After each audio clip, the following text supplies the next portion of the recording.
वजह है ना कि इतनी जल्दी, अभी जल्दी मैं यहाँ कथा करने आई थी और आज आपका स्नेह मुझे खींच करके फिर यहाँ तक ले आया है।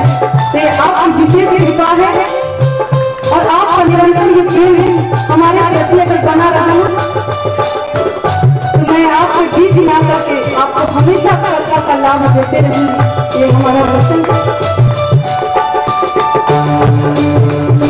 तो सबसे पहले हम यहाँ पर आए हैं रामचरितमानस की कथा का श्रवण करने। तो सबसे पहले हमें जानना अति आवश्यक है कि ये रामचरितमानस है क्या। जब हमें किसी से प्रेम करना हो तो सबसे पहले उसका परिचय आवश्यक होता है। जब तक हम किसी व्यक्ति के बारे में जानेंगे नहीं, उसका परिचय नहीं जानेंगे, तब तक हमें उससे प्रेम नहीं होगा।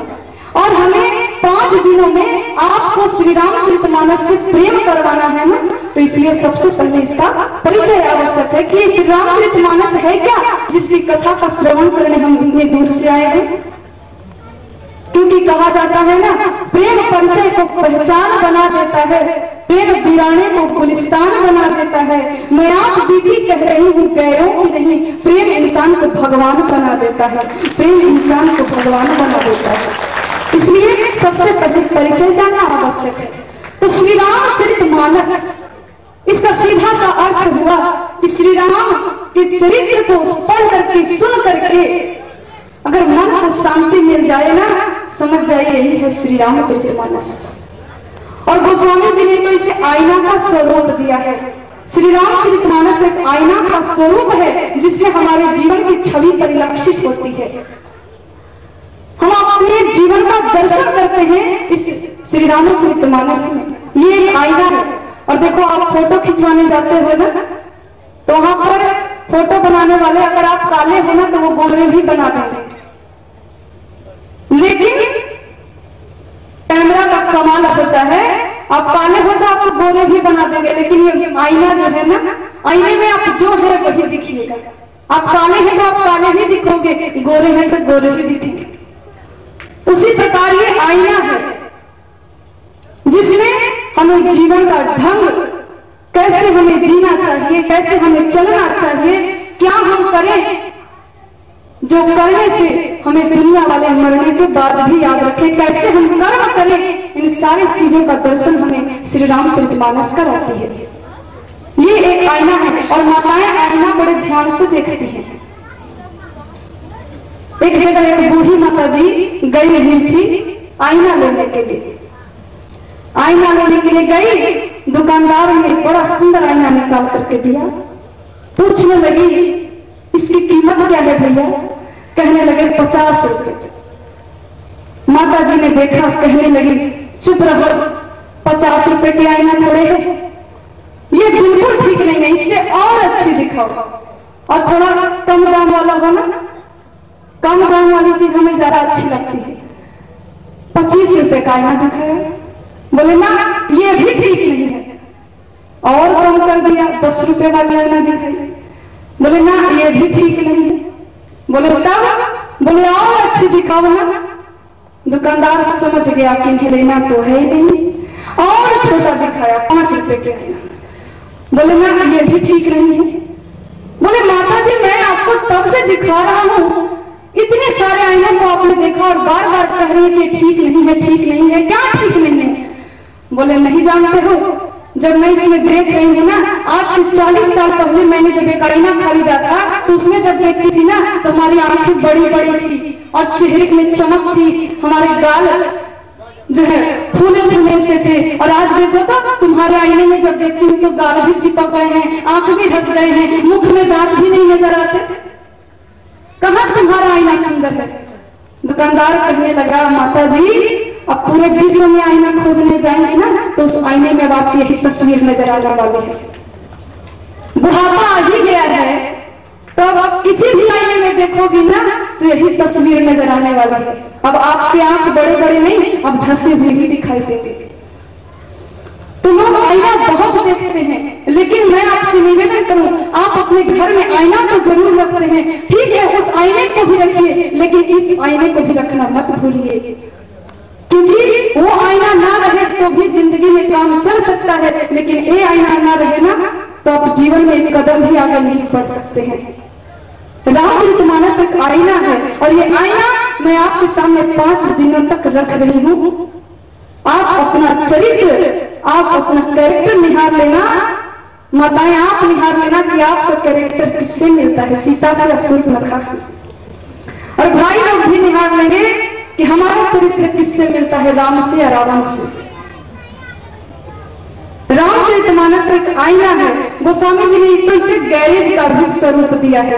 जिसकी जीवन रूपी गाड़ी ठीक नहीं चल रही है वो यहाँ अगर आए ना और मन से अगर कथा का श्रवण करे तो उसकी जीवन रूपी गाड़ी दौड़ने लग जाती है। और जिसकी ठीक चल रही है वो भी आए ताकि आगे गड़बड़ी ना हो।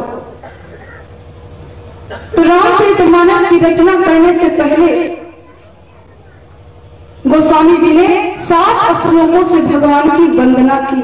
बालकांड में, बालकांड बचपन का कांड है। हमारा बचपन कैसा हो, हमें बचपन में किस ढंग से जीना चाहिए,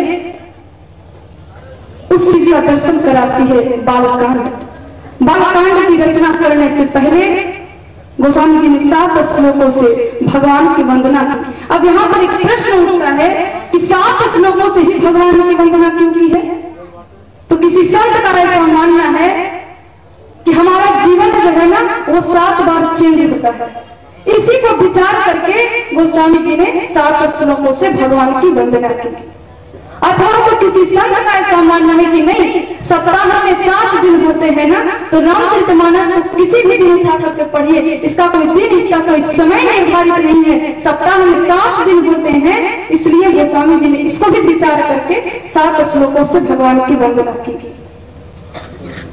और नहीं तो किसी संत का तो ऐसा भी मानना है, जो संगीत से ज्यादा प्रेम करते हैं ना, उनका ऐसा मानना है कि संगीत में 7 स्वर होते हैं, सा रे गा मा पा धा नी, 7 स्वर होते हैं। इसको विचार करके गोस्वामी जी ने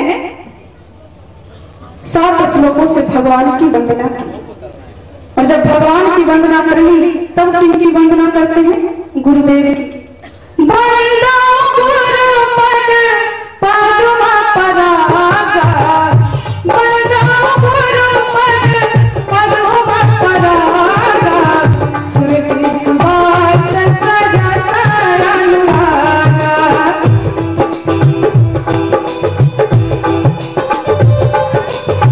पद्म परागा, सुरभि सुवास सदा अनुरागा।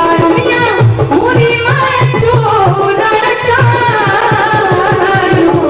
समान सकल भुज परिवारू, समान सकल भुज परिवारू। सबसे पहले गुरुदेव के चरणों में नमन वंदन किया। और गुरुदेव के चरणों में जैसे ही नमन वंदन किया ना, गुरुओं के नभ की ज्योति जो होती है ना वो मनियों के प्रकाश के समान होती है, जो हमारे जीवन को प्रकाशित कर देती है।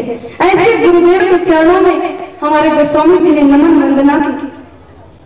और गुरुओं को नमन वंदना करने के पश्चात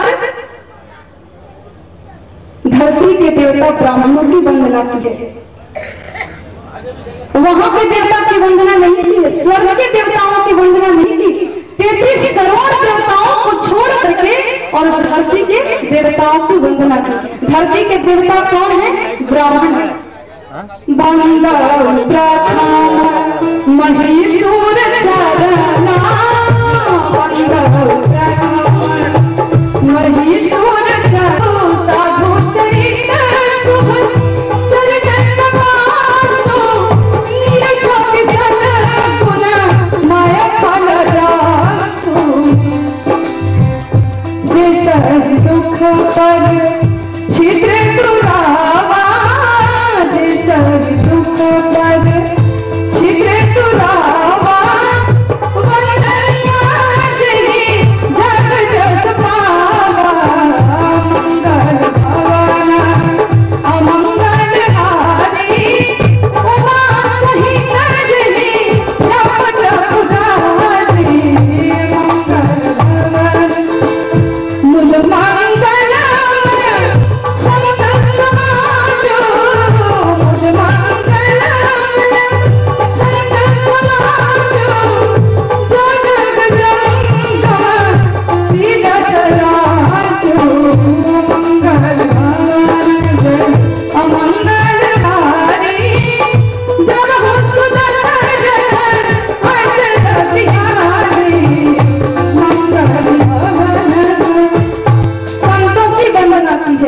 संत कौन है? जो स्वयं कष्ट सहकर भी दुनिया वालों को सुख दे दे, वही संत है। खुशी दे दे जमाने को, क्या मांगता है कि संत? देखिए, खुशी दे दे जमाने को, माने हरदम रुदन दे दे। हमेशा दुख देना परमात्मा, लेकिन ये दुनिया वाले सुखी रहे। इन पर अपनी कृपा हमेशा बनाए रखना। इनके सारे दुख दर्द हमें दे दो, लेकिन हमारे दुनिया वाले विश्व के लोग हमेशा सुखी रहे। खुशी दे दे जमाने को, मुझे हरदम रुदन दे दे, और अपने गुण संग में दीदार बन दे दे। खुशी दे दे जमाने को, मुझे हरदम रुदन दे दे। खुशी दे दे जमाने को, मुझे हरदम रुदन दे दे, और अपने गुण संग में दीदार बन दे दे। खुशी दे दे जमाने, भगवान जमाने को हमेशा सुखी रखना, इनके सारे दुख दर्द हमें मिल जाए। और आज लोग संतों को देख करके घर में घुस जाते हैं, पता नहीं क्या मांगने। जब कोई साधु संत रास्ते से आए तो आजकल के लोग दरवाजे खिड़कियां बंद कर देते हैं, पता नहीं क्या मांग लेंगे। लेकिन एक साधु को क्या चाहिए जिसने राजकाज ठुकरा दिया? तन पर 2 मीटर से कपड़ा है और कुछ नहीं है, उसे क्या चाहिए? धन दौलत की क्या हो सकता है? लोग कहते थे ना, साईं तेरा दीजिए, क्या माताएं बड़े प्रेम से गा रही हैं, जाने कुटुंब समय। लेकिन आजकल के लोग क्या मांगते हैं? अरे साईं तेरा दीजिए, जाने कुटुंब समय, मैं भी भूखा ना रहूं, साधु भूखा कबीरा, साधु भूखा जाए। लेकिन आजकल के लोग क्या मांगते हैं जानते हैं? साईं तेरा दीजिए, बैंक मेरा भर जाए, साईं तेरा दीजिए, बैंक मेरा भर जाए, मैं तो भूखा ना रहूं, साधु न घर में आए तो भैया, साधु न घर में आए। साधु नहीं घर में आया, आज लोग यही मांगते हैं। बच्चों को कथा में जब लाना हम, देखिए बच्चों को कथा में आप जरूर लाओ, लेकिन माताएं क्या करती हैं? बच्चों को पहले ही से डरा धमका करके रखती हैं। ज्यादा बदमाशी करोगे ना, कथा में जाने के लिए जिद करोगे ना, तो साधु बाबा से पकड़वा देंगे। बच्चे क्या आएंगे कथा में साधु बाबा के दर? तो माताएं बच्चों को ऐसा ना धमकाएं, और कृपया करके अपने बच्चों को कथा में जरूर लाइए, क्योंकि कथा से ही संस्कार के बीज पनपते हैं बच्चों में। कथा से ही संस्कार की उत्पत्ति होती है। इसलिए आप जब भी आए तो अपने बच्चों को जरूर कथा में लेकर के आइए। लोग कहते हैं साईं इतना दीजिए, बैंक मेरा भर जाए, और मैं तो भूखा न रहूं, साधु न घर में आए। उदाहरण स्वरूप मैं आपको बताना चाहूंगी, एक बार किसी व्यक्ति के यहाँ पति पत्नी रहते थे, बच्चे नहीं थे। एक बार उनके यहाँ 5 संत आए, और पति जो था ना बहुत अच्छा भक्त था भगवान का, लेकिन पत्नी जो उनकी देवी जी थी ना, क्रोध वाली थी। तो जब आए 5 संत आए, तो पति ने कहा कि सुनो, आज हमारे यहाँ संत आए हैं ना, और संत तो भगवंत का रूप होते हैं। तुम ऐसा करो कि जाकर के रसोई में अच्छे अच्छे व्यंजन बनाओ, ताकि हम संतों को अच्छे अच्छे भोजन करा सके, उन्हें तृप्त करा सके। देवी जी क्रोधित हो गई, बोले क्या पकड़ करके ले आते हो साधुओं को, भोजन बनाने के लिए परेशान करते हो? बोले आज तो इन संतों को ऐसा भोजन कराऊंगी ना कि याद रखेगा, जब गली से गुजरेंगे ना तो हमारे घर की तरफ भी नहीं देखेंगे, ऐसा भोजन कराऊंगी। गई है रसोई में, और क्या बनाया है? मिर्च की चटनी और मोटी मोटी रोटियां बनाने लगी। बोले आज तो ऐसा खिलाऊंगी ना कि ये लोग याद रखेंगे। और जब सब बन करके तैयार हुआ है ना, मिर्च की चटनी और रोटी बना करके देवी जी ने रख दिया। जैसे ही बन करके व्यंजन तैयार हुआ, वैसे ही देवी जी के मायके वाले पधारते हैं, और वो भी 5 की ही संख्या में। और जैसे ही पधारते हैं ना, भोजन के लिए बैठते हैं।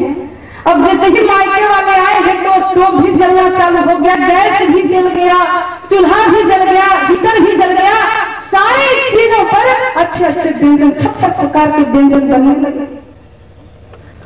और जब सब व्यंजन बन करके तैयार हो गया है तो 5 थालियों में मिर्च की चटनी और रोटी बना करके सजा करके रख दिया देवी जी ने, और 5 थालियों में खूब सुंदर सुंदर व्यंजन सजा करके रख दिए।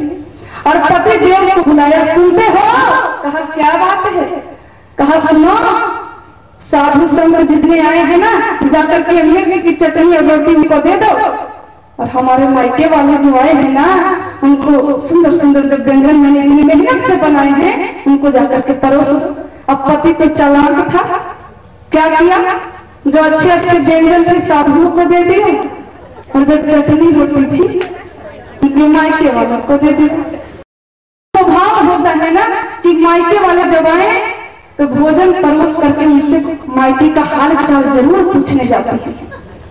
क्या हाल चाल है हमारे मायके का, लोग कैसे हैं, वहां पर जरूर जाते हैं पूछने के लिए। तो जब वहां पूछने के लिए गई है, खिड़की से जब देखी है कि हमारे मायके वाले मिर्च की चटनी और रोटी खा रहे हैं, क्रोधित हो गई और वहीं से अपने पति को इशारा कर रही है, नाक कटवा देना हमारी। तो पति कहता है वहीं से, नाक भी कटे हैं ना, गर्दन कटने से बच गई। अगर संत का अपमान करते ना तो गर्दन कट जाती, वहां भी जाते ना तो परमात्मा के यहाँ सजा भुगतना पड़ता। यहाँ तो भुगत ही रहते, लेकिन वहां भी परमात्मा हमें कड़ी सजा देता। लेकिन तुम्हारे मायके वालों का अपमान किया तो यही पर सजा मिल रहा है ना। सजा क्या मिल रहा है? तुम्हारे मायके वाले इसी के भागी हैं। संतों का सम्मान करोगे तभी ना तुम्हारे परिवार वालों को भी सम्मान मिलेगा। संतों का अपमान करोगी तो उन्हें भी अपमानित ही होकर के जाना पड़ेगा। तो गोस्वामी जी ने सबसे पहले संतों को प्रणाम किया। संतों का चरित्र कपास के समान है। जो कपास कितना भी काटने जाने पर, धुने जाने पर एक वस्त्र के रूप में परिणत होकर के लोगों के गोपनीय स्थान पर ढकता है, उसी प्रकार एक संत अपने ऊपर, अपने शरीर पर लाख कष्ट सहकर भी दुनिया वालों को सुखमय बना देता है। ऐसे ही हमारे संत। और संतों को प्रणाम करने के बाद गोस्वामी जी ने असंतों को प्रणाम किया है, दुष्टों को प्रणाम किया है। अब दुष्टों को क्यों प्रणाम किया? तो गोस्वामी जी ने कहा कि अगर संतों को ना भी प्रणाम करूं ना तो उनके हृदय से आशीर्वाद ही निकलता है। संत को मारोगे भी ना तो आशीर्वाद ही देंगे। लेकिन अगर असंतों को ना प्रणाम किया, दुष्टों को ना प्रणाम किया तो पता नहीं कहां खेल बिगाड़ दे। इसलिए असंतों को भी प्रणाम किया। बंदाओ संत असंत चरणा, बंदाओ संत असंत चरणा, दुख प्रदाऊ भरा बीच कछु बरहना, मंगल भवन अमंगल हारी, मंगल भवन अमंगल हारी, उमा सहित जय जप सकुधारी, मंगल भवन। और क्या किया? राजा पृथु ने भगवान की महिमा को सुनने के लिए 1000 कर्ण मांगे थे। वैसे ही दुष्ट लोग दूसरों की निंदा सुनने के लिए 1000 लोगों के पास जाते हैं दूसरों की निंदा सुनने के लिए। अगर किसी के यहाँ झगड़ा हो जाए ना तो जान रहे हैं कि किस कारण झगड़ा हुआ है, लेकिन फिर भी जाकर के पूछेंगे क्या बात है, क्या हुआ था वहां पर। अब जब पता चल ही गया तुम्हें कि क्या कारण था तो फिर पूछने की क्या आवश्यकता है। लेकिन फिर भी लोग जाते हैं। ऐसे ऐसे दुष्टों को भी वंदना की है गोस्वामी जी। जैसे माताएं जब कहीं बहुओं को अगर देख करके आती है ना, कहीं जब नई बहुएं आती है, जब देख करके लौटेंगी ना, जब उनसे पूछिए कि कैसी लगी, कहती है ठीक है, नाक थोड़ी लंबी है। फिर जाएंगे बगल में पूछने कैसे, अब जान रहे कि नाक थोड़ी लंबी है तो बगल में जाने की क्या आवश्यकता है। फिर जाएंगे पूछने उनके यहाँ की बहू कैसी है भाई, फिर कहेंगे, फिर वो भी आलोचना करने लगती है। तो कुछ लोगों का ऐसा स्वभाव होता है, तो ऐसे दुष्टों की भी वंदना की है। क्या लिखा है गोस्वामी जी ने, बंदो जैसे शेष सरोसा सहस बदन बरनई परदोसा, मंगल भवन मंगल हारी, उमा सहित जगत पुरारी, उमा सहित जगत पुरारी। संतों की भी वंदना की, असंतों की भी वंदना की।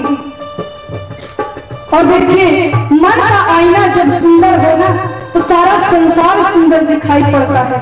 जैसे आंखों में जब हरे रंग की पट्टी बांध ली जाए तो सारा संसार हरा दिखाई पड़ने लगेगा। काले रंग की पट्टी बांध लीजिए तो पूरा संसार आपको काला ही नजर आएगा। उसी प्रकार जब गोस्वामी जी ने गुरु के चरणों की धूल को अपने मस्तक पर धारण किया ना, तो अब हमको सारा संसार, जितने पुरुष थे ना वो राम के रूप में दिखाई पड़ने लगे, और जितनी नारियां थी वो शक्ति स्वरूपा मैया जानकी के रूप में दिखाई पड़ने लगी। और तब उन्होंने संसार के सारे पुरुष और नारियों की वंदना की। सिया राम सब जग जाने, सिया राम सब जग जाने, परम प्रणाम जोग जोग पानी, मंगल भवन अमंगल हारी, राम सुदशरथ अजर बिहारी, मंगल भार। और सभी से वंदना की है, सुर नर नाग गंधर्व किन्नर जितने भी देवता है ना, सबसे वंदना की। देव तनुज नर नाग खगा प्रेत पितर गंधर्व, बंदो की नर रजनी चरा, कृपा कर अब सर्व सियावर रामचंद्र की जय। सबसे प्रार्थना की है कि अब सब लोग मुझ पर कृपा करें। देखिए कथा में आइए ना तो मुस्कुराते रहिए, और नहीं तो मैं आयोजकों से ये भी कह दूं कि कथा में एक साइन बोर्ड लगवा देना, कथा में मुस्कुराओ। भगवान की कथा में आइए ना तो मुस्कुराते रहिए। हमारे राघवेंद्र सरकार को आपने तस्वीर में देखा है, हमेशा भगवान मुस्कुराते रहते हैं। भगवान श्री कृष्ण की छवि देखिए, तस्वीर में देखिए, मूर्ति में देखिए, हमेशा भगवान मुस्कुराते रहते हैं। तो उनकी कथा में जब आप आइए ना तो आप भी मुस्कुराते रहिए। कहते हैं कि हमारे राघवेंद्र सरकार की मुस्कान बड़ी प्यारी है और कृष्ण की बंसी की तान बड़ी प्यारी है। गोपियां भगवान से विनती करती थी कि कृष्ण तुम मधुबन में कभी आया मत करो, और आओ तो ये बंसी बजाया ना करो। भगवान ने पूछा कि क्यों मैं बंसी ना बजाऊं? तो कहते हैं, जानते हैं केशव, हम अपना भोजन नहीं बना पाते हैं। बोले क्यों भोजन नहीं बना पाती हो? अरे हमारे बंसी की तानों को सुन करके अगर भोजन बनाओगी ना तो भोजन में ज्यादा रस आएगा। बोले रस क्या आएगा, भोजन बने तब ना रस आवे। बोले क्यों नहीं रस आता है, क्यों भोजन आपका नहीं बन पाता है? बोले जानते हो मोहन, जब तुम बंसी बजाते हो ना तो उससे रस की धार बहती है, और जब रस की धार बहती है ना उससे हमारे चूल्हे की लकड़ियां बुझ जाती हैं और हमारा भोजन नहीं बन पाता है। तो भगवान को कहते हैं कि कृष्ण जब तुम आओ तो मधुबन में ये मस्ताना कर दिया, बंसी बजा के सामने दीवाना कर दिया, बंसी बजा के सामने।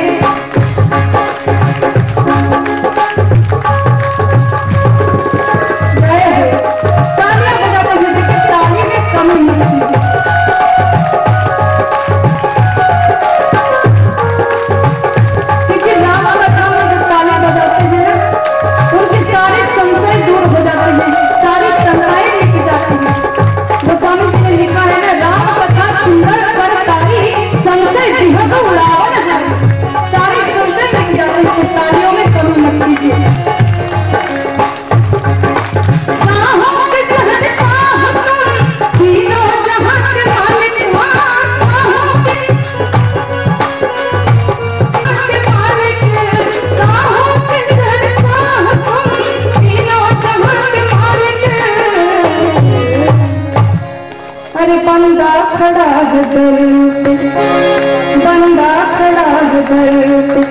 अपना झुका दिया, बंदा खड़ा है सर अपना झुका दिया, बंसी बजा के सामने दीवाना कर दिया, बंसी बजा के सामने दीवाना कर दिया। ऐसी छवि दिखा के, ऐसी छवि दिखा के मस्ताना कर दिया, ऐसी छवि दिखा के मस्ताना कर दिया।